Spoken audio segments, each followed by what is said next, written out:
नमस्कार दोस्तों, आज हम लोग एमपी पुलिस कांस्टेबल के लिए रीजनिंग का प्रैक्टिस सेट नंबर 1 देखेंगे। इसमें रीजनिंग के 30 इंपॉर्टेंट क्वेश्चन हैं।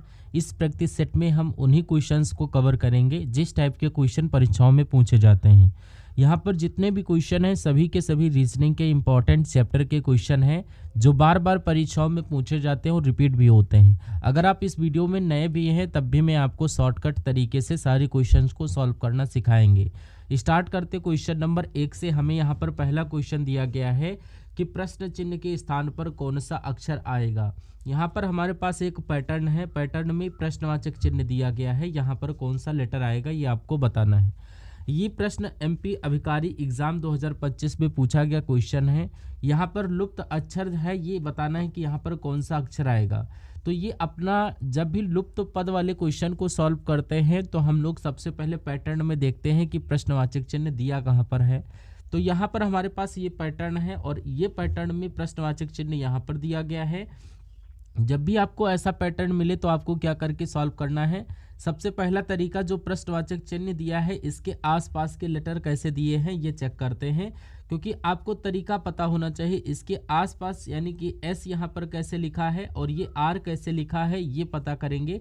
अब यही क्यों पता करेंगे, क्योंकि इन दो लेटर से इनका पता करेंगे और इन दो लेटर से इनका पता करेंगे और सेम तरीके से इसको बताएंगे, इसीलिए इनका हम सबसे पहले पता करेंगे। तो यहाँ पर हम लोग फाइंड करते हैं। अब अगर सिंपल से देखिए, एम से एन को देखोगे तो यहाँ पर एम एन यानी कि प्लस का 1 हो रहा है। एन से आर की तरफ जाओगे तो यहाँ पर प्लस का कितना हो रहा है, 4 हो रहा है। यानी कि यहाँ पर लास्ट वाले लेटर को लाने के लिए +4 हुआ है। सेम लॉजिक हम आगे देखते हैं तो यहाँ पर ओ से क्यू, मतलब कि यहाँ पर भी प्लस का 2 हो रहा है और क्यू से एस की तरफ जाओगे तो यहाँ पर भी प्लस का 2 हो रहा है। यानी कि यहाँ पर अलग अलग लॉजिक लग रहा है, तो ये लॉजिक लगना नहीं चाहिए, तो इस तरीके से होगा नहीं। अब हम लोग यहाँ पर एक छोड़कर एक देखेंगे। एम से सीधे आर को देखें, एम 13 पर, ये 18 पर, इसमें प्लस का 5 हो रहा है। सेम लॉजिक से यहाँ पर देखेंगे, क्यू को छोड़ करके डायरेक्ट ओ से एस की तरफ जाएंगे तो यहाँ पर प्लस का 4 हो रहा है। यहाँ पर 4, यहाँ पर 5, या भी यहाँ पर लॉजिक नहीं लगेगा। तो हम इस तरफ से टी का पता करते हैं और पी का पता करते हैं इन दो लेटरों से। तो इन दो लेटरों से देखिए, यानी कि जैसे एम से ओ की तरफ जाएंगे, एम से ओ मतलब क्या हो रहा है, आप कहोगे प्लस का 2 हो रहा है। और ओ से पी की तरफ जाओगे तो यहाँ पर प्लस का 1 हो रहा है। और इतना क्लियर है, यही लॉजिक यहाँ पर लगना चाहिए। एन से क्यू की तरफ जाओगे, यहाँ पर कितना प्लस हो रहा है, कहोगे 3 प्लस हो रहा है। क्यू से टी की तरफ जाओगे तो यहाँ पर 3 प्लस हो रहा है। तो ये भी अलग अलग लॉजिक लग रहे हैं, एक छोड़ करके एक देख लेते हैं। जैसे कि हम एम से सीधे पी को देखें तो यहाँ पर आप बताएंगे प्लस का डायरेक्ट 3 प्लस हुआ है।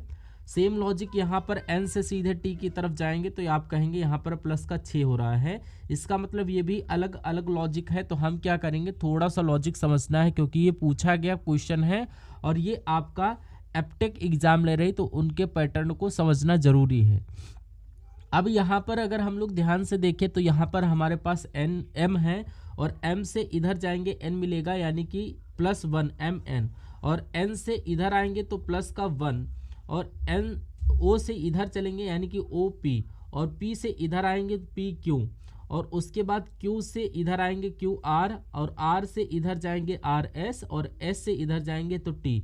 यानी कि ये घड़ी की दिशा में +1 चला है, M N O P Q R S T. तो अगला यहाँ पर क्या आएगा, आप कहोगे यहाँ पर यू लेटर आना चाहिए। क्यों यहाँ पर यू लेटर आना चाहिए? ऑप्शन में देखोगे यू कहाँ पर है, ऑप्शन नंबर डी में दिया गया है, तो ऑप्शन नंबर डी यहाँ पर करेक्ट आंसर हो जाएगा। और आपने यहाँ पर राइट आंसर यहाँ पर इसको ही माना गया है। अगला देखिए, सेकंड नंबर का क्वेश्चन दिया गया है, कह रहा दिए गए विकल्प में से सही अनुरूप युग्म का चयन कीजिए। यानी कि यहाँ पर जिस प्रकार युद्ध और विनाश का आपस में संबंध है, उसी प्रकार यहाँ पर वायरस का संबंध आप सभी को बताना है, क्योंकि यहाँ पर समानुपात है। समानुपात को हम क्या करेंगे, इन दोनों की यहाँ पर संबंध को देख करके सेम लॉजिक बताते हैं। वैसे ये तो एनालॉजी के शब्द एनालॉजी का क्वेश्चन है। मेन तरीका ये है रीजनिंग में अच्छे नंबर लाने के लिए प्रश्न को सॉल्व करने के तरीके पता होना चाहिए, क्योंकि कुछ स्टूडेंट सभी चैप्टर पढ़ लेते हैं लेकिन उनको तरीका ही नहीं पता होता है, कभी कभी तरीका भूल जाते हैं। अगर आप तरीके से हर किसी क्वेश्चन को सॉल्व करोगे तो कभी भी वो वो क्वेश्चन आपका गलत नहीं होगा। जैसे कि मैंने यहाँ पर पहले जिस क्वेश्चन में इतना टाइम लगा, यहाँ पर इसलिए लगा कि आप ऐसे ऐसे दे करके कर सकते हैं, क्योंकि आप कोशिश जब करोगे तभी क्वेश्चन सॉल्व हो जाएगा। वैसे मैं डायरेक्ट बताना चाहता तो बता के बढ़ जाता। मान लीजिए 30-35 क्वेश्चन आते तो उसमें से 30 के 30 क्वेश्चन सही कर पाओ, इसलिए सारे लॉजिक और विद टाइम अप्रूवल के साथ लगाते हैं। अब सबसे पहले यहाँ पर हम देखेंगे कि प्रश्नवाचक चिन्ह हमारा इस तरफ से है, तो हम लोग यहाँ पर सबसे पहले देखेंगे पहले शब्द से दूसरे शब्द का क्या संबंध है, और फिर इस वायरस का यहाँ पर बताएंगे। अगर हम पहले से दूसरे को देखें तो यहाँ पर युद्ध का संबंध यानी कि विनाश। आप कहेंगे युद्ध होगा तो विनाश होगा, इसका मतलब ये है कि वायरस होगा तो यहाँ पर आपको पता होगा रोग भी होगा, क्योंकि युद्ध जब होता है तब विनाश होता है, वायरस होता है तो रोग, नष्ट तो होगा नहीं है। और डिजीज तो ऑप्शन नंबर बी अपना करेक्ट आंसर हो जाएगा। यहाँ पर सेम लॉजिक सेम संबंध आपको बताना है, ऐसा नहीं कि हम अपने मन से कहीं बता दें। अब हम लोग बढ़ते क्वेश्चन नंबर 3 की तरफ। 3 नंबर क्वेश्चन दिया गया है, प्रश्न कह रहा है श्रृंखला में अगली संख्या ज्ञात कीजिए। यानी कि यहाँ पर संख्याओं की एक श्रृंखला श्रेणी दी गई है और यहाँ पर रिक्त स्थान है, कौन सी संख्या आएगी ये आपको बताना है। और ये सारे क्वेश्चन एमपी अधिकारी एग्जाम में पूछे गए क्वेश्चन है, कुछ एमपी कांस्टेबल 2023 के भी क्वेश्चन है।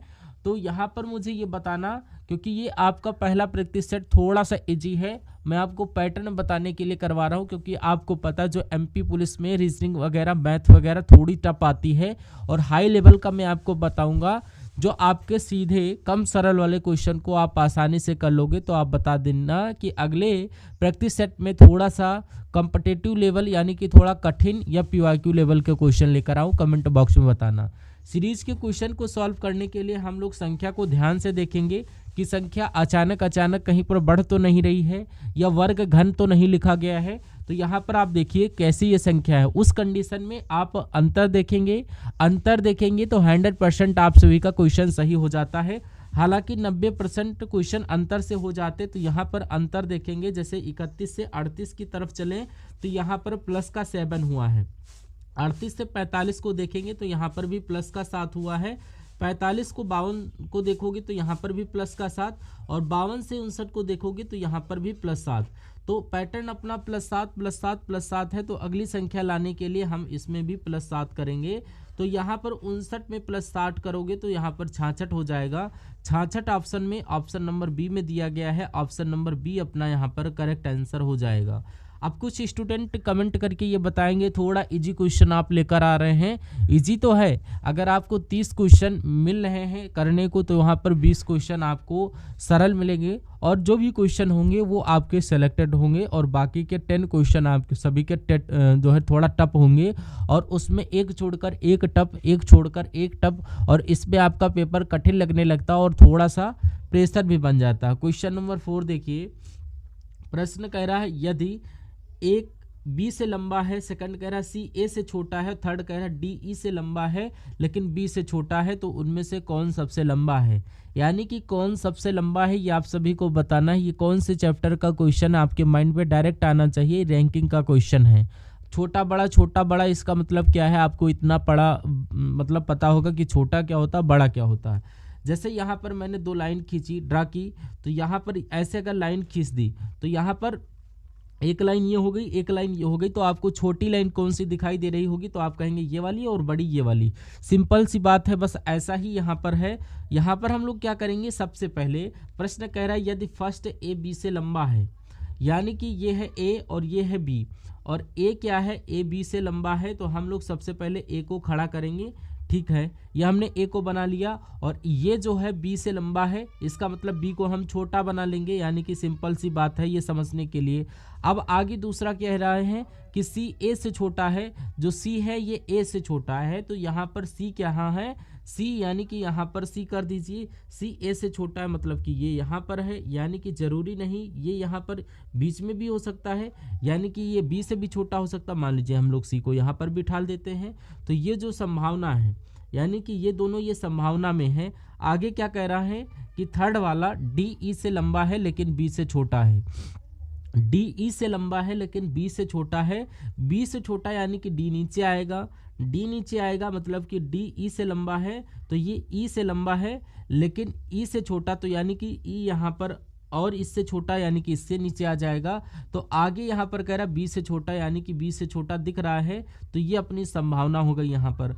आगे क्वेश्चन कह रहा है उसके अकॉर्डिंग यहाँ पर निर्भर करेगा। क्वेश्चन कह रहा तो उनमें से कौन सबसे लंबा है, यानी कि इनमें से सबसे लंबा कौन है ये क्वेश्चन पूछ रहा है। तो ये तो आसानी से देख रहा, केवल का केवल ए हमें लंबा दिख रहा है क्वेश्चन के अकॉर्डिंग। ऑप्शन में देखोगे ऑप्शन नंबर बी में दिया गया है, जो कि अपना करेक्ट आंसर हो जाएगा। क्वेश्चन आसान है लेकिन आप क्वेश्चन को सॉल्व करने के तरीके को भूल जाते हो। अब बढ़ते हैं क्वेश्चन नंबर 5 की तरफ। 5 नंबर क्वेश्चन दिया गया है। प्रश्न कह रहा पूर्व दिशा की ओर मुख की हुई महिलाएं दक्षिणावर्त दिशा में 145 डिग्री घूमती हैं, अब उनका मुख किस दिशा की ओर है। यानी कि ये हमारा दिशा दूरी का क्वेश्चन है और ये हमारे पास बस घुमाना है। क्वेश्चन ये कह रहा है सबसे पहले आपको यहाँ पर दिशा दूरी का पता होगा कि दिशा दूरी हम कैसे ज्ञात करते हैं, जैसे प्लस का चिन्ह बनाते हैं। थोड़ा सा समझने की कोशिश करना। ऊपर की तरफ यहाँ पर रहता है उत्तर यानी कि नॉर्थ, और यहाँ पर दक्षिण, और राइट में आपको पूर्व होगा, और यहाँ पर वेस्ट होगा यानी कि पश्चिम। ये आपको पता होना चाहिए। ये पश्चिम है तो आपको इतना पता होगा, अगर आपको इतना नहीं पता तो पता कर लेना। अब क्वेश्चन क्या कह रहा उस अकॉर्डिंग से हम लोग समझेंगे। क्वेश्चन कह रहा पूर्व दिशा की ओर मुख की हुई महिलाएं दक्षिणा आवर्त में यानी कि 145 डिग्री घूमती हैं। पूर्व दिशा मतलब कि यहाँ पर जैसे इसी में इसको घुमाऊंगा, यानी कि ये यहाँ पर महिलाएं हैं, कोई महिला है, ये महिला है, और पूर्व दिशा में इनका मुख इस तरफ है। ठीक है। अब यहाँ पर कह रहा है दक्षिणावर्त, यानी कि इस पॉइंट को याद रखना। दक्षिणावर्त का मतलब यानी कि किस तरफ घूमेगी। आप कहेंगे दक्षिणावर्त का मतलब दायां और वामावर्त का मतलब बायां। वामावर्त बोले तो बायां और दक्षिणावर्त बोले तो दाएं। दायां मतलब ये इधर घूमेंगी, यानी कि यहाँ से इतना आएंगी तो 90 डिग्री हो जाएंगी, तो ये 90 डिग्री का कोण है, और ये 145 डिग्री घूम रही हैं। अब इनके बीच में और कितने डिग्री का कोण रहता तो आप कहोगे और 45 डिग्री का कोण रहेगा। तो यहाँ पर ये 45 डिग्री का ये भी है, तो 45 90 यानी 135 डिग्री यहाँ पर हुआ है, और यहाँ पर 135 डिग्री, इसका मतलब थोड़ा सा ये और आगे जाएगी, थोड़ा आगे जाएंगे तो 10 डिग्री और हो जाएगा, तो 145। अब यहाँ पर हैं और यहाँ पर है, तो इनका अब उनका मुख किस दिशा की ओर है, तो ये अब क्वेश्चन कह रहा है। तो अगर इस तरीके से देखा जाए तो यहाँ पर हम लोग ऐसा लेंगे तो ये अपना उत्तर पश्चिम आ जाएगा, लेकिन उत्तर पश्चिम ऑप्शन में है नहीं है, तो ये अब यहाँ पर है इस दिशा में। अगर इस दिशा में घूमी रहती हैं तो यानी कि इस दिशा में ये जहाँ से घूमी हुई हैं ये अपनी इस दिशा में है, इस दिशा में, इसका मतलब ये है ये दक्षिण पश्चिम है।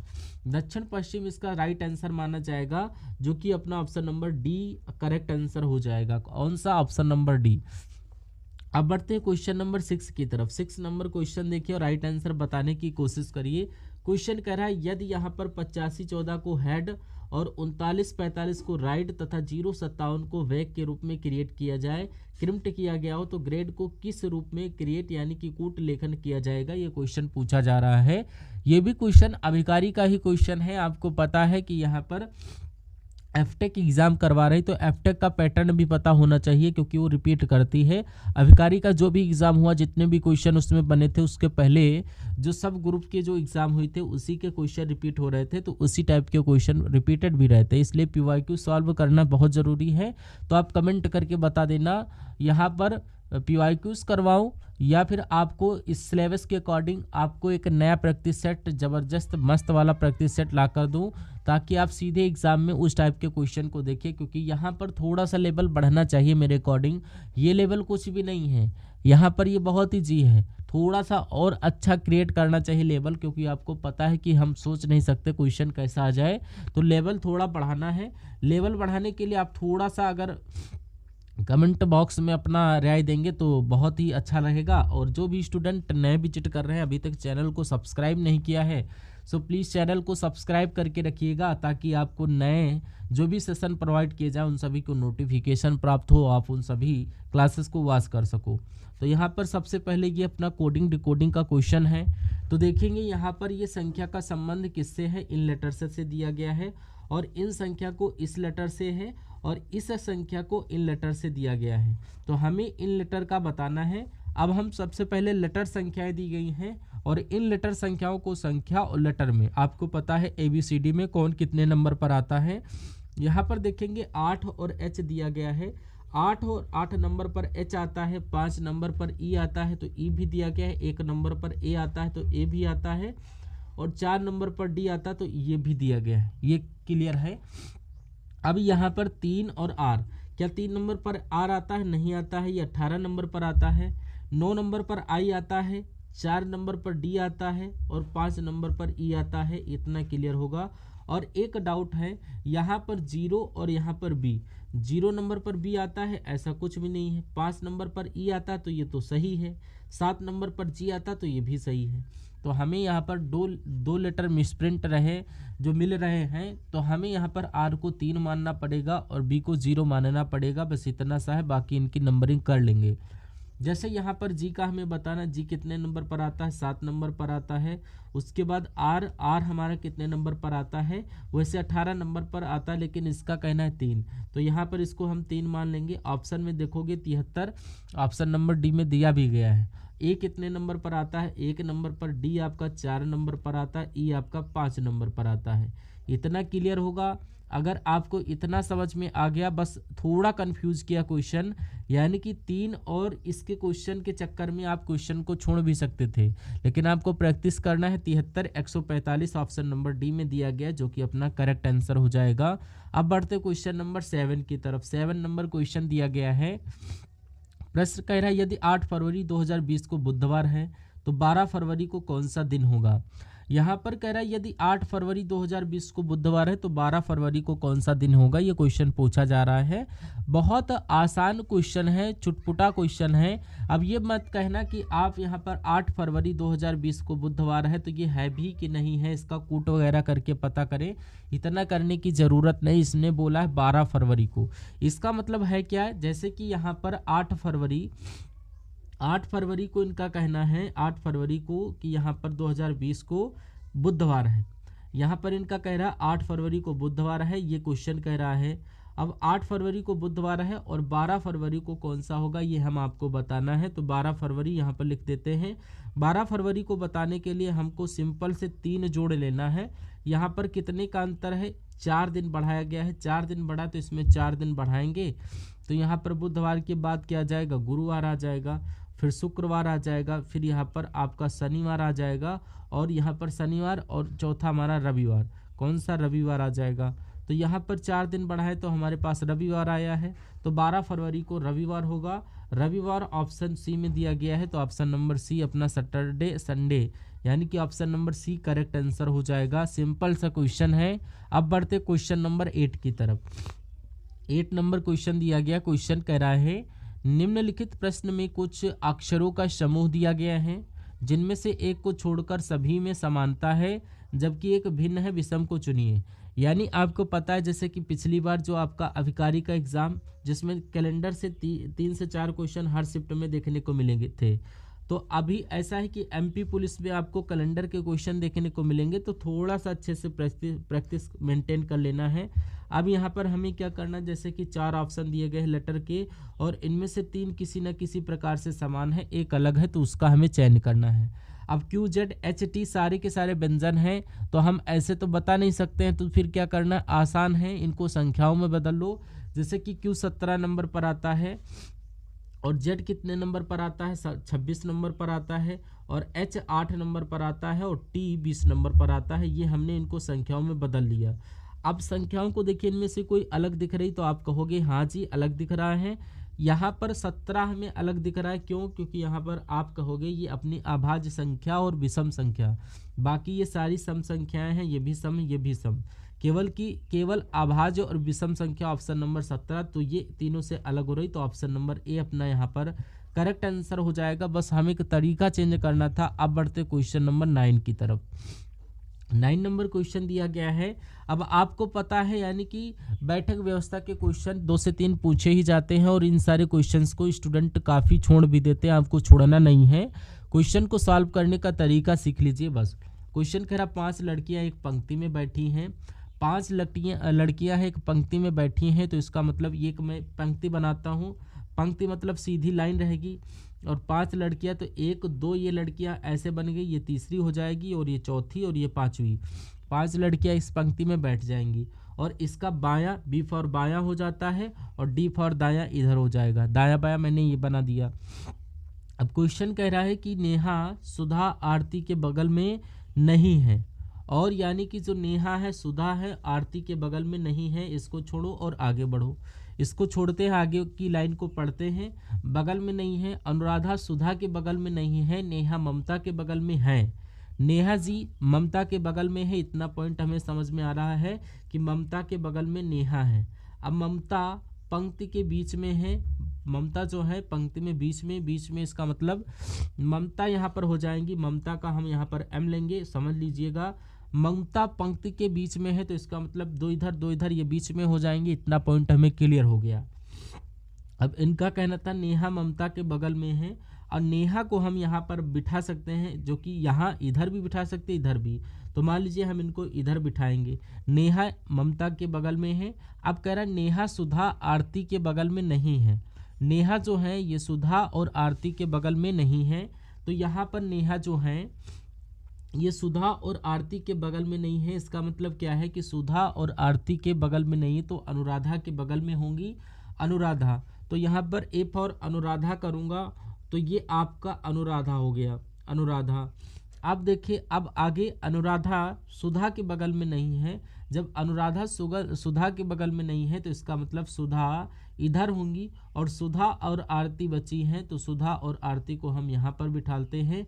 नेहा ममता के बगल में और सुधा नेहा के बगल में नहीं है, तो अनुराधा यानी कि निम्नलिखित में से किसके बगल में है, तो हम यहाँ पर सुधा और ये आरती को बिठा देता हूँ। तो इनका स्थान सुधा वाला चेंज भी हो सकता है। एक बार क्वेश्चन को वापस पढ़ लेते हैं।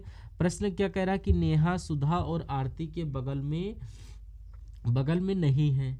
नेहा जो है ये सुधा आरती के बगल में नहीं है, याद रखना, इतना क्लियर हो गया। अनुराधा सुधा के बगल में नहीं है। जो अनुराधा है ये सुधा के बगल में नहीं है, तो इतना भी क्लियर हो गया है। नेहा ममता के बगल में है। नेहा जो है ये ममता के बगल में है, ये भी क्लियर है। ममता पंक्ति के बीच में है। पंक्ति के बीच में मतलब कि ये भी बीच में, इतना भी क्लियर है।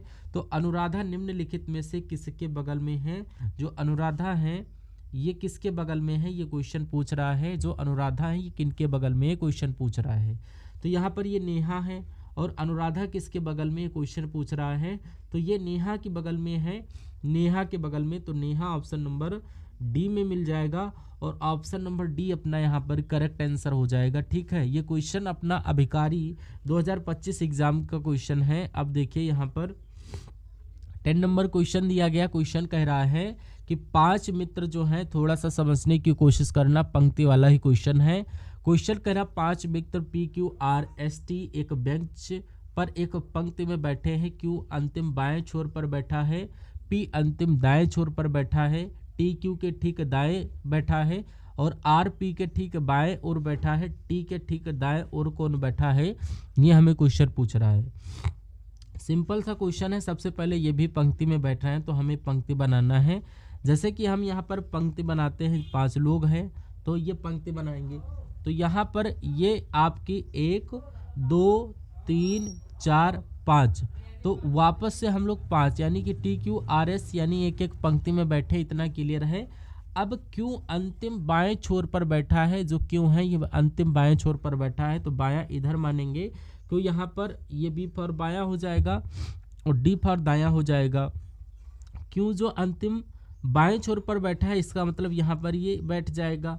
अब ये आपका Q आ जाएगा, और P अंतिम दाएं छोर की ओर बैठा है, तो यानी कि दोनों का ये तो क्लियर हो जाएगा। अब आगे क्वेश्चन कर रहा है T Q के ठीक दाएं ओर बैठा है। T जो है Q के ठीक दाएं ओर बैठा है, Q के ठीक दाएं ओर, T जो Q के ठीक दाएं ओर, मतलब ये होगा या तो यहाँ पर ये हो सकता है, और आगे बढ़ लेते हैं, थोड़ा सा आगे बढ़ेंगे तो इसका ये मिल जाएगा। R P के ठीक बाएं ओर बैठा है। जो R है ये P के ठीक बाएं ओर, P के ठीक बाएं ओर यहाँ पर R बैठेगा, इतना भी क्लियर है। R P के ठीक बाएं ओर, तो ये बाएं ओर हो गया। अब इसको और बढ़ते हैं। T Q के ठीक दाएं ओर बैठा है, T Q के ठीक दाएं ओर बैठा है, इसका मतलब T यहाँ पर हो जाएगा। T Q के ठीक दाएं यानी कि T जो है Q के ठीक दाएं बैठा है, तो यहाँ पर T यहाँ पर है, यानी कि T ये आ जाएगा। ठीक है, ये हमने टी यहाँ पर बिठा दिया, इतना क्लियर हो गया। टी क्यू के ठीक दाएं ओर, तो यहाँ पर आपको बताना है कौन बैठेगा। तो टी के ठीक दाएं ओर कौन बैठा है, टी के ठीक दाएं ओर कौन बैठा है, तो इसमें से एक ही बचा, एस बचा। तो एस बीच में आ जाएगा क्योंकि 5 स्थान है। तो टी के ठीक दाएं ओर यहाँ पर कौन बैठा है, क्वेश्चन पूछ रहा है। ऑप्शन नंबर सी यहाँ पर एस दिखाई जा रहा है, जो कि यहाँ पर आंसर राइट हो जाएगा। ऑप्शन नंबर सी अपना करेक्ट आंसर हो जाएगा। और अब बढ़ते हैं क्वेश्चन नंबर 11 की तरफ। 11 नंबर क्वेश्चन देखिए, क्वेश्चन कह रहा है कि निम्नलिखित में से कौन सा आरेख सूर्य, चंद्रमा और आकाश गंगा के बीच सबसे अच्छे संबंध को दर्शाता है।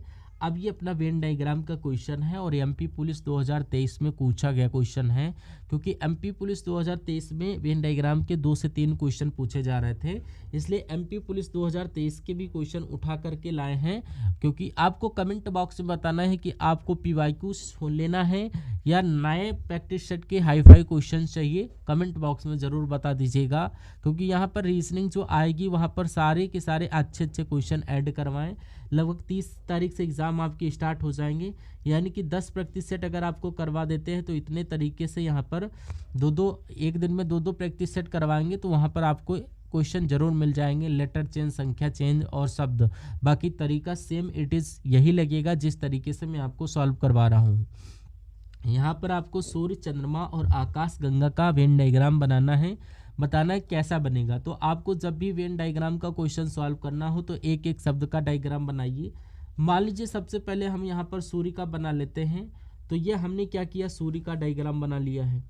और उसके बाद आपको दूसरे शब्द का बनाना है। दूसरे शब्द जो दिया गया है चंद्रमा, चंद्रमा का डायग्राम बनाने से पहले जो हमने सूर्य का डायग्राम बनाया है, क्या इनका चंद्रमा से कोई संबंध है भी या नहीं। तो आप कहेंगे सूर्य अलग होता है और चंद्रमा अलग, ये दोनों के दोनों आपस में अलग है, तो चंद्रमा का डायग्राम इससे अलग बनेगा। इतना क्लियर हो गया होगा। अब तीसरे शब्द का बनाते हैं जो कि आकाश गंगा। अब आकाश गंगा का डायग्राम बनाने से पहले हमें ये देखना है कि जो हमने यहाँ पर चंद्रमा और सूर्य का डायग्राम बनाया, इनका आकाश गंगा से कोई संबंध है या नहीं। तो आप कहोगे जैसे ब्रह्मांड में आकाश गंगा है और आकाश गंगा के अंदर ही सूर्य और चंद्रमा है, तो आकाश गंगा का डायग्राम इनसे बाहर बन जाएगा और दोनों के दोनों इसके अंदर हो जाएंगे। डायग्राम अपना कुछ इस टाइप से बनेगा। ऑप्शन में देखोगे, ऑप्शन बी में अपना ऐसा डायग्राम दिया गया है, तो ऑप्शन नंबर बी अपना करेक्ट आंसर हो जाएगा। बस आप एक एक क्वेश्चन का डायग्राम बनाते रहिए, आपका क्वेश्चन ईजिली सॉल्व होगा। अब क्वेश्चन नंबर 12 देखिए। 12 नंबर क्वेश्चन दिया गया है। क्वेश्चन कह रहा है कि नीचे दिए गए प्रश्न आकृति में एक कागज के टुकड़े को मोड़ा और काटा गया है। दी गई आकृति के विकल्पों में से उस उत्तर आकृति का चयन करें, जैसे कि मोड़े और काटे गए कागज को खोलने पर आकृति बनेगी। मतलब ये पेपर कटिंग और फोल्डिंग का क्वेश्चन है और इतना सा हिस्सा आपको मोड़ना है और कैसा दिखाई देगा ये क्वेश्चन पूछ रहा है। सिंपल सा क्वेश्चन है। सबसे पहले आपको दर्पण प्रतिबिंब वाले क्वेश्चन को अगर सॉल्व करते हो तो आपको मिल भी जाते हैं। और इसका ये कहना कि मैं आपको थोड़ा सा बता दूं, यानी कि अगर हम इसको रोटेट करते हैं तो इतना सा हिस्सा अगर रोटेट करते हैं तो यानी कि ये आपका इतना इधर बन जाएगा और ये जो बिंदी है वो आपकी यहाँ पर ऐसे आ जाएगी 1 मिनट। और ये आपका जो इधर रोटेट करेंगे और जो डॉट डॉट ये बिंदी इधर आ जाएगी, तो ये आप अगर इसको रोटेट करोगे तो इतना यहाँ पर ये रोटेट हो जाएगा और नीचे की बूंदी यहाँ पर चली जाएगी इस कोने में और ये आपकी इस कोने में। तो आपका प्रॉपर इस तरीके से बनेगा। ऐसा ऑप्शन में देखोगे तो ये केवल और केवल ऑप्शन नंबर सी में दिखेगा, जो कि अपना करेक्ट आंसर हो जाएगा। बहुत आसान है, बस हमें दर्पण प्रतिबिंब वाले को ध्यान रखना है। अब बढ़ते हैं क्वेश्चन नंबर 13 की तरफ। 13 नंबर क्वेश्चन दिया गया है। क्वेश्चन कह रहा है कि कौन सी उत्तर आकृति प्रश्न आकृति के प्रतिरूप को पूरा करेगी। यानी कि हमारे पास एक आकृति दी गई है, इस आकृति में प्रश्नवाचक चिन्ह जो दिया गया है जो कि अधूरी है, इसको पूरा करने के लिए हम किस विकल्प को रखेंगे कि आकृति हमारी पूर्ण हो जाए। तो ये क्वेश्चन पूछा जा रहा है। सबसे पहले आपको आकृति वैसे की वैसी उठा करके सेम आपको रखना है, न कि अलग से घुमा के ले जाना है। तो अगर हम लोग यहाँ पर सबसे पहले इस वाली लाइन की बात करें, क्योंकि ये अपनी पूरी हो जाएगी, और इस वाली लाइन की बात करें तो ये वाली लाइन यहाँ पर दी गई है, यहाँ पर स्पष्ट दिख रही है और यहाँ से हमें यही दिख रही है। तो option number B correct answer होगा। ए नहीं होगा, बी नहीं होगा और सी नहीं होगा, बी होगा। तो यहाँ से ये आपका ऐसे बन गया जो कि दिखाई दे रहा है। और उसके बाद और जो हमारे पास यहाँ से ये वाला बन जाएगा इधर आकर के, और ये वाला हमें यहाँ पर दिखाई दे रहा है, और ये इधर से ये यहाँ पर ये बन के इधर दिखाई देगा। तो ऑप्शन नंबर बी वाला अपना करेक्ट आंसर हो जाएगा। बस हमें वैसे की वैसे उठा करके, ये नहीं कि नीचे की डायरेक्ट घुमा फिरा के वहाँ पर ले जाएं। सेम आपको आकृति को पूर्ण करना हो तो सेम इट इज़ देखना होता है। अब बढ़ते हैं क्वेश्चन नंबर 14 की तरफ। 14 नंबर क्वेश्चन दिया गया है। क्वेश्चन कह रहा है, सबसे पहले कथन को समझिए, उसके पहले निष्कर्ष उसके बारे में क्या कह रहा है ये देखना है। सबसे पहले कथन को देखिए। कथन कह रहा है कुछ कुत्ते बिल्ली हैं। कुछ कुत्ते, मान लीजिए यहाँ पर कुत्ते बना लेते हैं, नीचे बना लेते हैं, यानी कि कुत्ते का केवल के लूँगा, यानी कि आपको पूरा कुत्ता लिखने की ज़रूरत नहीं है, क्योंकि क्वेश्चन को सॉल्व करना क्या मतलब है पूरा कुत्ता लिखने को। तो यहाँ पर कुछ कुत्ते क्या हैं, कुछ कुत्ते बिल्ली हैं, यानी कि कुछ कुत्ते आपके बिल्ली हैं, तो कुछ हिस्सा लेकर हम लोग क्या बिल्ली बना देंगे। तो बिल्ली का हम बी लेंगे, ऐसा नहीं डॉग है तो डी लेता हूँ, के है यानी कैट है सी ले लूँगा। तो मैं आपको ओनली समझने के लिए बता रहा हूँ, क्योंकि कभी ऐसे क्वेश्चन आते हैं जिसका आपको लेटर भी बताना होगा। कुछ कुत्ते मतलब के और बिल्ली मतलब बी, और यहाँ पर इतना क्लियर होगा कि यहाँ पर कुछ वाला संबंध ये हो गया। अब दूसरे को पढ़िए। दूसरा कह रहा है कि सभी बिल्ली पालतू हैं, जितनी भी बिल्लियाँ हैं वो सभी की सभी पालतू हैं। अब ये मत कहना कि बिल्ली पालतू है और जंगली भी होती हैं। तो यहाँ पर हमें क्वेश्चन को सुनना है, क्वेश्चन के अकॉर्डिंग चलना है, इसकी विधा की समान हमें मान करके चलना होगा। सभी बिल्ली पालतू हैं। अब जितनी बिल्ली हैं वो सभी पालतू के अंतर्गत आएंगी, तो ये आपका पालतू के अंतर आएंगी। तो ये बाहर का डायग्राम हम समझने के लिए बना लिए। अब जितनी भी बिल्लियाँ पालतू के अंदर हैं वो आपकी बन गई। अब तीसरे कुछ ऑप्शन को देखिए। कह रहा है कोई पालतू जंगली नहीं, यहाँ पर जंगली होना चाहिए, कोई भी पालतू जंगली नहीं है। जंगली का मतलब यहाँ पर जे ले लेता हूँ जंगली का, और इसको अलग बनाऊंगा, क्योंकि कोई भी पालतू जंगली नहीं, तो ये अलग हो जाएगा। अब इसके अकॉर्डिंग हमें निष्कर्ष को देखना है, क्या कह रहा है। निष्कर्ष को देखेंगे तो पहला निष्कर्ष ये कह रहा है कि कुछ पालतू जंगली होने की संभावना है। जब इसका कहना है कि कोई पालतू जंगली नहीं है, तो कुछ पालतू के जंगली होने की संभावना कैसे होगी। जब इसमें कोई भी नहीं कह दिया तो संभावना हम कैसे जताएंगे, क्योंकि कोई भी पालतू जंगली नहीं है। कोई भी पालतू जंगली नहीं, तो कुछ पालतू के जंगली होने की संभावना नहीं हो सकती है। तो पहला वाला यहाँ पर गलत हो जाता है, क्योंकि यहाँ पर कुछ है ही नहीं तो संभावना होगी कैसे। कुछ है ही नहीं तो कुछ संभावना कैसे बनाओगे। दूसरे को देखिए। कह रहा कुछ कुत्ते जंगली हैं। कुछ कुत्ते जंगली भैया ये भी नहीं है। आपको दिख रहा है कि कुछ कुत्ते जंगली भैया सबसे बाहर है, तो कुछ भी कुत्ते जंगली नहीं दिखाई दे रहे हैं। और हमें वैसे भी कथन में नहीं दिखाई दे रहा कि कुछ कुत्ते जंगली हैं। दोनों के दोनों हमें नहीं करना है। तो इधर देखिए, सबसे पहला ध्यान कहीं और लगाते, कुछ कहते हैं कि आप पढ़ाते हैं हमें समझ नहीं आता है, आप स्क्रीन पर गौर से देखते नहीं हो, इसको ध्यान से देखिए, ए टू जेड समझ में आएगा। कुछ कुत्ते जंगली दिखाई दे रहे हैं, यहाँ पर नहीं दिखाई दे रहे हैं। दोनों के दोनों आपके ऑप्शन गलत हैं। ऑप्शन में ना तो पहला ना तो दूसरा निष्कर्ष कोई भी अनुसरण नहीं करता है। ऑप्शन नंबर डी आपका करेक्ट आंसर हो जाएगा। थोड़ा सा ध्यान लगाकर आपको देखना है। आप क्वेश्चन नंबर 15 को देख लीजिए। 15 नंबर क्वेश्चन दिया गया है। क्वेश्चन कह रहे हैं निम्नलिखित समीकरण का मान क्या होगा यदि भाग का अर्थ यहाँ पर जोड़, प्लस का अर्थ घटाओ, माइनस का अर्थ है गुणा, गुणा का अर्थ है भाग है। तो यहाँ पर कुछ भी नहीं करना है। ये गणित के संग्रह का क्वेश्चन है। गणितीय संग्रह का क्वेश्चन हमें यहाँ पर क्या करना है, क्वेश्चन को चेंज करना है यहाँ पर चिन्ह के। तो सबसे पहले 72 लूँगा, 72 हमने यहाँ पर लिख लिया।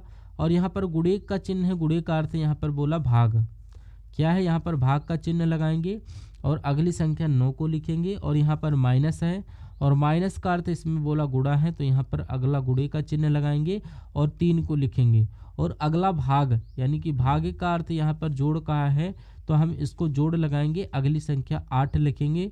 फिर प्लस, प्लस का अर्थ इसने बोला प्लस का अर्थ घटाओ, यानी कि यहाँ पर माइनस लगा करके अगली संख्या 2 को लिखेंगे। अब हमने चिन्ह को चेंज कर लिया। बोर्ड मास रूल के अकॉर्डिंग सॉल्व करेंगे। सबसे पहले भाग, फिर गुणा, फिर माइनस। तो यहाँ पर भाग देंगे तो 9×8 = 72, यानी कि ये 8 बार में कट जाएगा। ऊपर से गुणा 3 उतरेगा, ऊपर से गुणा 3, उसके बाद प्लस का 8 और माइनस का 2। अब गुणा करेंगे 8 3 24, यानी कि ये आपका ऊपर से प्लस को 8 उतारेंगे और स्टेप बाय स्टेप मैंने आपको बताऊंगा। और 24 8 को आपस में प्लस करोगे, यानी कि ये आपका 32 हो जाएगा। ऊपर से -2 यानी कि बराबर में सॉल्व करोगे तो यहाँ पर 30 आ जाएगा, क्योंकि यहाँ पर प्रश्नवाचक चिन्ह के अकॉर्डिंग 30 होगा। 30 आपका ऑप्शन नंबर ए में दिया गया है, जो कि अपना करेक्ट आंसर हो जाएगा ऑप्शन नंबर ए के साथ। अब बढ़ते हैं क्वेश्चन नंबर 16 की तरफ। 16 नंबर क्वेश्चन दिया गया है। क्वेश्चन कह रहा है, एक लड़के ने एक लड़की से कहा कि तुम्हारी माँ के पति की बहन मेरी बुआ मौसी है। लड़की लड़की से कैसे संबंधित है, ये क्वेश्चन पूछा जा रहा है। तो ये अपना एमपी पुलिस में ही पूछा गया था 2023 में, और रक्त संबंध का क्वेश्चन है, इशारे करने वाला। अब इसे 2023 में जो रीजनिंग आई थी वो भी सरल थी, क्योंकि देखिए अभी आपको पता है कि कंपटीशन बहुत बढ़ रहा है। हमें अच्छे से क्वेश्चंस को देखना होगा, अच्छे अच्छे क्वेश्चंस को प्रैक्टिस करना होगा। ऐसा है नहीं कि एकदम छोटे से हल्के से क्वेश्चंस को पढ़ के चले जाएं और वहां जाकर के पता चले कि यार प्रश्न बहुत टफ आ रहा है, क्वेश्चन को सॉल्व करने में प्रॉब्लम आ रही। थोड़ा सा लेवल मान लीजिए कि हमें 70% ईजी मिल रहा है, तो यहाँ पर 70% ईजी क्वेश्चन, तो यहाँ पर 90 और 100 क्वेश्चन 100% कठिन ही करके जाना। जितना आप कठिन करेंगे उतना ही सरल क्वेश्चन ईजी आप उड़ाएंगे। तो थोड़ा सा आप ये देखिए, अब इशारे करने में आपको कुछ भी नहीं करना, खुद को लेकर के क्वेश्चन को सॉल्व करना है। क्वेश्चन करा, एक लड़के ने एक लड़की से कहा, एक लड़की ने एक लड़की से कहा, मान लीजिए हमने कहा या तुमने कहा किसी लड़की से, खुद को लो या चाहे लड़की हो या लड़का, खुद को लीजिए। तुमने क्या कहा, किसी लड़की से कहा कि तुम्हारी माँ, यानी कि उस लड़की की माँ तुम्हारी माँ के पति, यानी कि तुम्हारी माँ की पति उनके पिता और उनकी बहन, पिता की बहन, यानी कि मेरी बुआ या मौसी है। तो मेरी बुआ या मौसी है, इसका मतलब क्या है, जैसे मैं आपको डायग्राम के माध्यम से बताने की कोशिश करूंगा। देखिए क्योंकि बहन लगेगी। जैसे अपने पास ये लड़का है, एल फॉर लड़का, ये लड़का हो गया, और ये अपने पास एक लड़की हो गई। ये आपका यहाँ पर लड़की हो गई, ये लड़की है और ये लड़की है। अब लड़के ने लड़की से कहा, अब ये लड़के ने इस लड़की से कहा कि तुम्हारी माँ के पति, कह रहा तुम्हारी माँ के पति, और यानी कि इनकी माँ कौन, ऊपर चली जाएंगी, और माँ का पति यानी इनके पिता, यानी ये इनका पिता हो जाएगा, यानी कि ये माता पिता हो जाएंगी, जो कि तुम्हारे माँ के पिता की बहन, यानी कि यहाँ पर ये बहन हो गई। बहन मेरी बुआ या मौसी, यानी मेरी बुआ या मौसी है। तो लड़की लड़के से किस रिश्ते से संबंधित है, तो यहाँ अगर ये इसकी बुआ या मौसी है, इसका मतलब ये है कि ये इनकी बहन ही होगी, क्योंकि ये भी तो इनकी माँ हो सकती हैं और पिता हो सकते हैं। क्योंकि पिता के बहन में जाएंगे तो बुआ कहलाएंगे, माँ के बहन में जाएंगे तो मौसी। इसका मतलब ये है कि यहाँ पर ये 100% क्या होगी, बहन होगी, यानी ये लड़की बहन होगी। तो ऑप्शन में देखोगे बहन ऑप्शन नंबर ए में दिया गया है, और ऑप्शन नंबर ए यहाँ पर करेक्ट आंसर हो जाएगा। अब मान लीजिए या इनकी बहन मान लीजिए या माँ की बहन मान लीजिए, या तो इसने कहा कि पति की बहन है, इसका मतलब यानी कि 100% बुआ, और इसका मतलब ये हो जाता है कि पिता की अगर बहन हो जाती है और ये इसकी बुआ है, मतलब ये दोनों आपस में क्या भाई बहन है, तो ये बहन हो जाएगी। ऑप्शन नंबर ए अपना करेक्ट आंसर हो जाएगा। अब क्वेश्चन नंबर 17 की तरफ बढ़ते हैं। 17 नंबर का क्वेश्चन दिया गया है। क्वेश्चन कह रहा है कि दिए गए वैकल्पिक शब्दों में से वह शब्द चुनिए जो दिए गए शब्दों के अक्षर का प्रयोग करके नहीं बनाया जा सकता है। अब यहाँ पर अपने पास कैंडिडेट दिया गया है, इन शब्दों का प्रयोग करके कौन सा शब्द नहीं बनाया जा सकता, हमें ये बताना है। नहीं बनाया जा सकता, इसका मतलब ये सिंपल सा है, बस आपको सॉल्व करना आना चाहिए। अब जैसे यहाँ पर कैंडिडेट में जितने लेटर हैं इनका ही यूज़ करके हमें एक नया शब्द बनाना है। अगर यहाँ पर डिफरेंट आ गया वो नहीं बनेगा। यहाँ पर कह रहा नहीं बनाया जा सकता, प्रश्न को ध्यान से पढ़ना कि नहीं बनाया जा सकता है। तो जैसे हम ऑप्शन ए को देखेंगे तो डी है, ठीक है, और ए है, ए भी है, और टी है, टी भी है।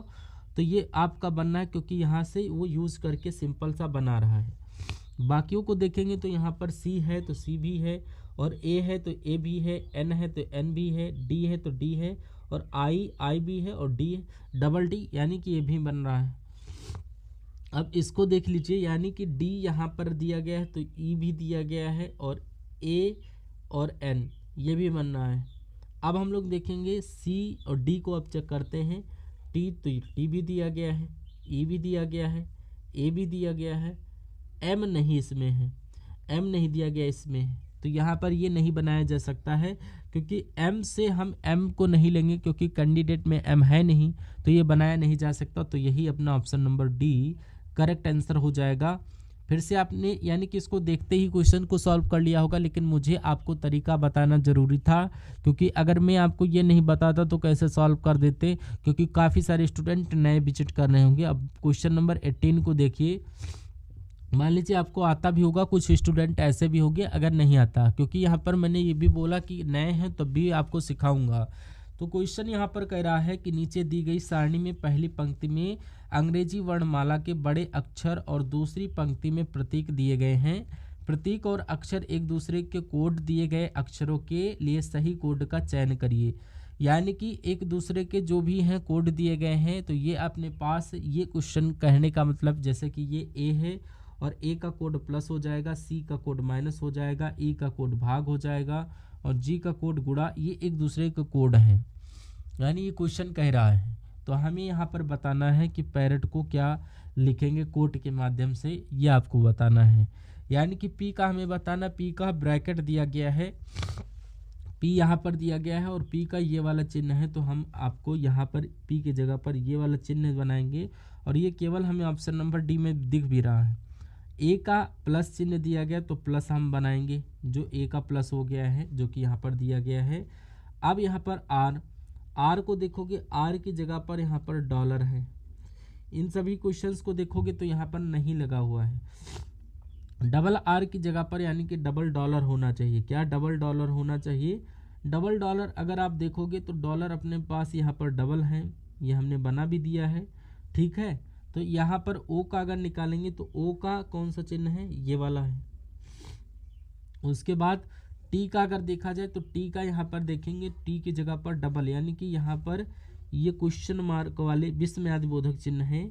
अगर हम नाक चुआता हुआ जिसको बोलते हैं, तो यहाँ पर ये डिफरेंट दिखाई दे रहा, जो कि ऑप्शन नंबर डी में नहीं दिया गया है। लेकिन यहाँ पर डॉलर का एक चिन्ह यानी कि डबल डॉलर का यहाँ पर मार्क नहीं दिया गया है, तो ये छूट गया है। तो यहाँ पर हमें इतना मैच हो गया है, तो ये वाला अपना होना चाहिए, या फिर ऑप्शन नंबर ए, इसको थोड़ा सा घुमा देना है। तो ऑप्शन नंबर ए आप सभी का करेक्ट आंसर लगाएंगे, तो इसलिए आपको इतना घुमा रहा था, और बाकी ऑप्शन नंबर ए अपना करेक्ट आंसर हो जाएगा। इसी क्रम में हमें इनके कूट लेना था, बाकी जो है अक्षरों की।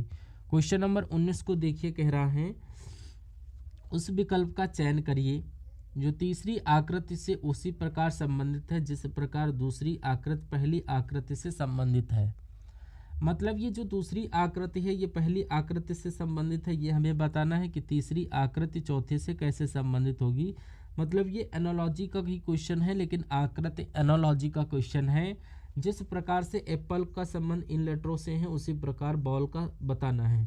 अब एक चीज़ आपको समझ में आ रही होगी, यहाँ पर ध्यान से अगर क्वेश्चन को देखोगे तो सबसे पहले ए आपको अगर देखो तो ये पलट गया, यानी कि इनका दर्पण प्रतिबिंब बन रहा है, यानी इसका दर्पण प्रतिबिंब बन के, यानी कि ये वाला प्रतिबिंब बन गया है इधर, और आगे जाकर के ये पलट के ऐसा इनका प्रतिबिंब बनेगा, और हम इनको सेम तरीके से पलटा देंगे तो बी पर कोई प्रभाव पड़ना नहीं, तो सिंपल सी बात बी वैसा ही रहेगा। ए उल्टा हो जाएगा, ए हमने बना दिया क्योंकि ए नीचे की तरफ उल्टा हो जाएगा, एल की तरफ प्रभाव पड़ेगा जो कि आपका ऐसा हो जाएगा, और एस आपका ऐसा हो जाएगा, यानी कि बी ऐसा। ये वाला ऑप्शन में देखोगे तो यहाँ पर ऑप्शन नंबर ए में दिया, यानी कि वैसा की वैसा। ऑप्शन नंबर सी में डायरेक्ट दिख रहा है, ऑप्शन नंबर सी अपना करेक्ट आंसर है, क्योंकि ये अपना प्रतिबिंब वाला क्वेश्चन है और ये दर्पण प्रतिबिंब में सारे के सारे पलट के आए हैं। तो हमने इन बॉल्स को दर्पण प्रतिबिंब में पलट दिया और यहाँ से यहाँ पर बता दिया, तो ऑप्शन नंबर सी में दिया गया है और ऑप्शन नंबर सी यहाँ पर करेक्ट आंसर हो जाएगा। अब बढ़ते क्वेश्चन नंबर 20 की तरफ। 20 नंबर का क्वेश्चन दिया गया। क्वेश्चन कह रहा है कि दी गई आकृति में कितने वर्ग हैं, यानी इस आकृति में कितने वर्ग हैं। आकृति तो यहाँ पर छोटी है, तो यहाँ पर इस क्वेश्चन को छोड़ दीजिए क्योंकि आकृति आपकी छूट गई है, तो इस क्वेश्चन को ड्रॉप कर देते हैं। अगला क्वेश्चन देखिए, यहाँ पर ये त्रिभुज की संख्या बताना, ये एमपी पुलिस का ही क्वेश्चन है। अब मान लीजिए यहाँ पर 2023 में एमपी पुलिस का एग्ज़ाम दिया है, तो यहाँ पर देखिए आपके एग्ज़ाम में क्वेश्चन अगर आ जाए, ये 23 वाले में अगर आप पुलिस बन गए हैं, ये यहाँ पर 23 के एग्ज़ाम में ये क्वेश्चन को सॉल्व कर दिया, यानी कि 23 वाले में आपकी नौकरी लग गई है। इतना कॉन्फिडेंस रख करके चलिए, तो क्वेश्चन को खुद से सॉल्व करने की कोशिश करिए। अगर हम त्रिभुज को सिंपल से देखेंगे तो इनको काउंट करोगे तो 1 2 3 4 5 ऐसा काउंट करोगे तो होगा नहीं।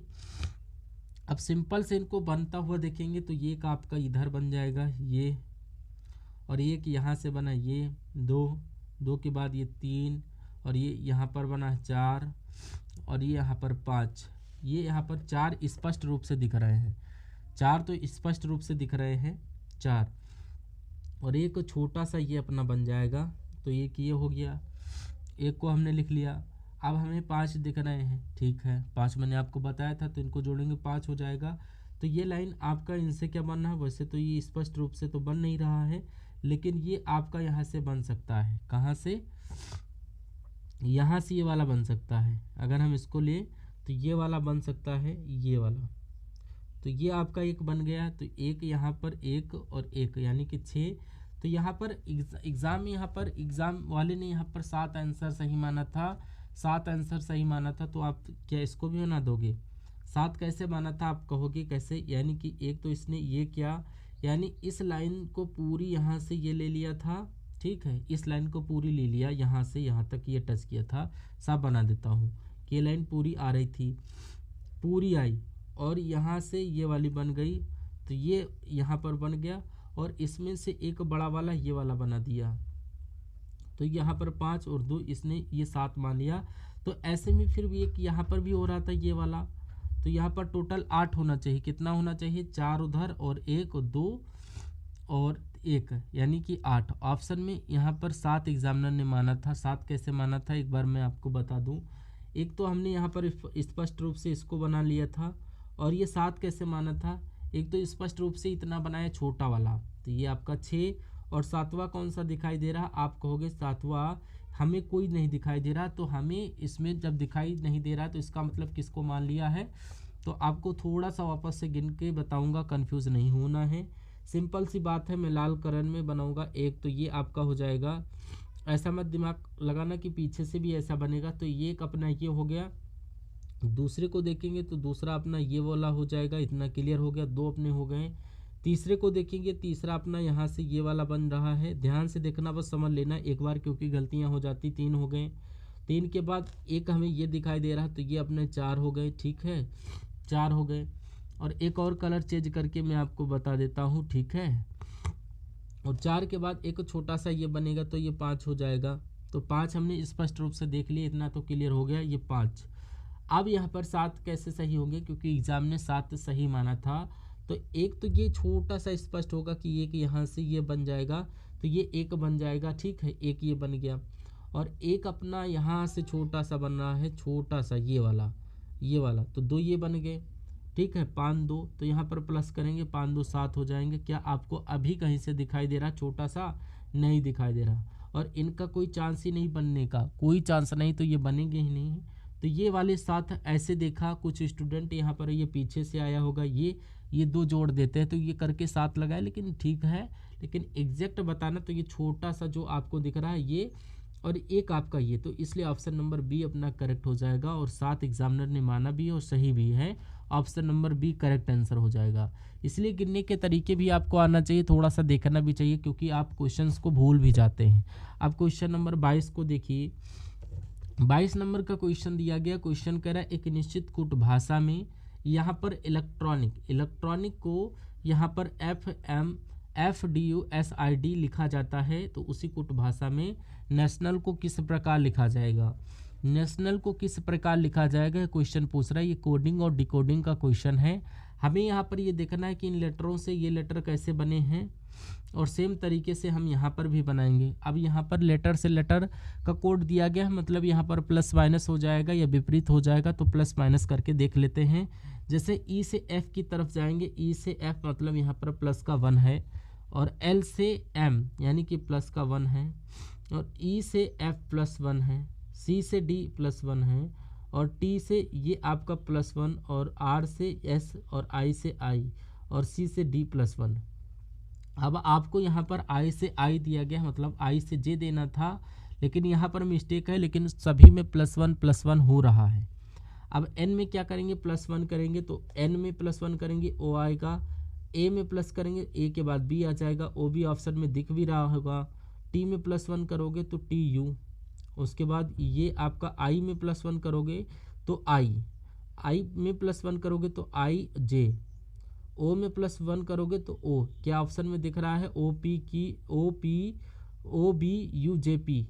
OBUJP, ये ऑप्शन नंबर सी में दिख रहा है क्या। फिर n में +1 करेंगे तो o आएगा, a में +1 करेंगे b आ जाएगा, लेकिन यहाँ पर है नहीं क्योंकि ऑप्शन में कोई है नहीं है। और l में +1 करेंगे तो m, यहाँ पर ऑप्शन नंबर सी अपना करेक्ट आंसर हो जाएगा, सी में दिया गया है ये सारे लेटर। क्वेश्चन नंबर 23 पर चलिए, 23 नंबर का क्वेश्चन दिया गया है। क्वेश्चन कह रहा है दिए गए प्रश्न में वह उत्तर आकृति ज्ञात कीजिए जिसमें प्रश्न आकृति निहित है, यानी कि जिसमें प्रश्न आकृति निहित है, यानी कि ये वाली जो प्रश्न आकृति हमें दी गई है ये किस उत्तर आकृति में है, ये आपको बताना है। यहाँ पर किस उत्तर आकृति में दिखाई दे रही, तो सबसे पहले हम इसको फटाफट देखते हैं। वैसे मैं आपको दिल्ली पुलिस के लिए यहाँ पर एक तरीके से PYQs करवाऊँगा, उसको भी ध्यान रखना है। और वैसे मैंने एक वीडियो डाल भी रखा है, ये आकृति दिख कहाँ रही है, प्रश्न आकृति ऑप्शन में देखना है कहाँ पर दिखाई दे रही है। ऑप्शन नंबर ए में दिखाई दे रही है, जी हाँ, ऑप्शन नंबर ए में बनती हुई दिखाई दे रही है, ऑप्शन नंबर ए में। ऑप्शन नंबर ए अपना यहाँ पर करेक्ट आंसर हो जाएगा। अगर ऑप्शन नंबर ए को देखा होगा तो आपका करेक्ट आंसर हो जाएगा, यानी MP पुलिस 2023 वाली भर्ती में आप सेलेक्ट हो गए, ऐसा मान के चलिए। अब क्वेश्चन नंबर 24 की तरफ चलिए, थोड़ा सा मजाक भी जरूरी है क्लास के टाइम में। कह रहा कथन सेल फोन तथा स्मार्टफोन क्या हमारे लिए सुरक्षित है। अब ये क्वेश्चन थोड़ा सा तर्क वाले हैं, इम्पॉर्टेंट है, और इसके आगे आपको पूर्ण धारणा, यानी कि थोड़ा सा इम्पॉर्टेंट क्वेश्चन है, समझ के चलना है। और ये स्क्रीन पर देखना है, स्क्रीन पर हाईलाइट होकर देखना है। अभी तक कहीं भी सो रहे हो, लेटे हो, कहीं पर भी लेटे हो, मुझे कोई मतलब नहीं, लेकिन अभी जहाँ पर हो, जैसे भी हो, स्क्रीन पर देखिए, क्वेश्चन को देखिए। क्वेश्चन क्या कहना है कि सेलफोन तथा स्मार्टफोन क्या हमारे लिए सुरक्षित है। हाँ, अब हम इसके बारे में तर्क लगाते हैं। कथन का कहना है कि सेलफोन तथा स्मार्टफोन क्या हमारे लिए सुरक्षित है, ये इसका कहना है कथन का। यह हमें संभावना में कह रहा है, हमसे पूछ भी रहा है। बाद में हमें कोई कथन याद नहीं कि सेलफोन तथा स्मार्टफोन हमारे लिए सुरक्षित है, तो यहाँ पर हम इसको जवाब देंगे स्मार्ट तरीके से। हम तर्क लगाएंगे तो यहाँ पर क्योंकि आप स्मार्ट हैं, रीजनिंग पढ़ रहे हैं, तो स्मार्ट ही होंगे। तर्क लगाना का मतलब क्या हुआ, हाँ, या हमें सभी तरह की जानकारी ऑनलाइन उपलब्ध कराते हैं, या हमें सभी तरह की जानकारी ऑनलाइन उपलब्ध कराते हैं। नहीं, हम मानते हैं सेलफोन तथा स्मार्टफोन सभी यानी कि पूरी तरीके से ऑनलाइन जानकारी प्रोवाइड करवाते हैं, ठीक है।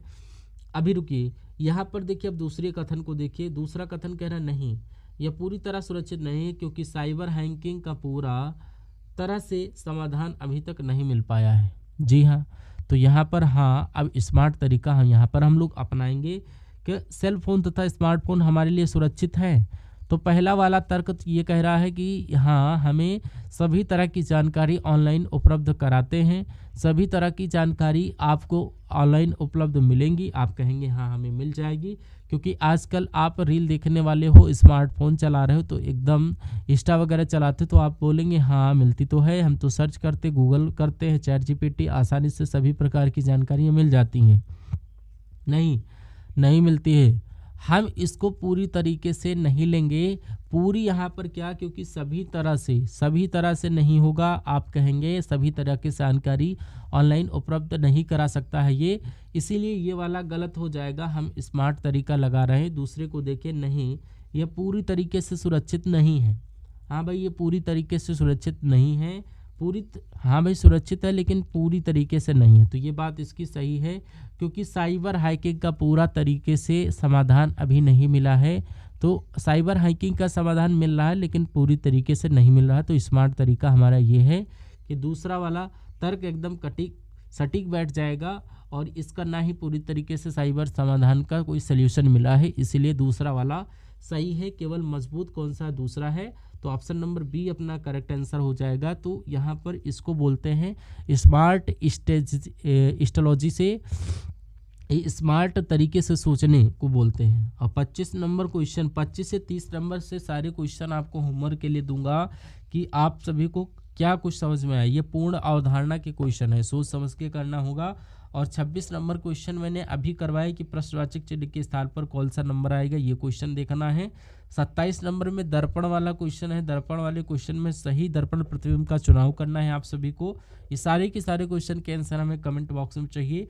और 28 नंबर क्वेश्चन कह रहा है यानी कि जो है निम्नलिखित प्रश्न में से उस विकल्प का चयन करिए जो प्रश्नवाचक चिन्ह के स्थान पर आएगा। ये आपका लेटर जो है सीरीज का क्वेश्चन, इसमें आपको यहाँ पर बताना है कौन सा आएगा। 29 नंबर क्वेश्चन में आपको ये अंकों वाला है, यानी कि यहाँ पर आपको क्या लिखना है, इसका कोड ये नंबर में दिया गया है, तो इस लेटर का कोड आपको बताना है कि क्या आएगा, इसमें से बताना है हमें कमेंट बॉक्स में। अगर नहीं समझ में आएगा तो मैं आपको बताऊंगा नेक्स्ट सेशन में इन सारे क्वेश्चंस को, लेकिन फिलहाल के लिए आपको ये क्वेश्चन करने हैं होमवर्क के लिए। सारे क्वेश्चन आपके एग्जाम की दृष्टि से मोस्ट इंपॉर्टेंट हैं। तो ये कैसी लगी क्लास एक बार कमेंट बॉक्स में बताइएगा। और हाल फिलहाल में आपको 2 प्रैक्टिस सेट करवाए जाएंगे डेली बेस पर, क्योंकि 30 तारीख से आपका एग्ज़ाम है और 6 या 7 दिन का टाइम अपने पास बचा हुआ है। तो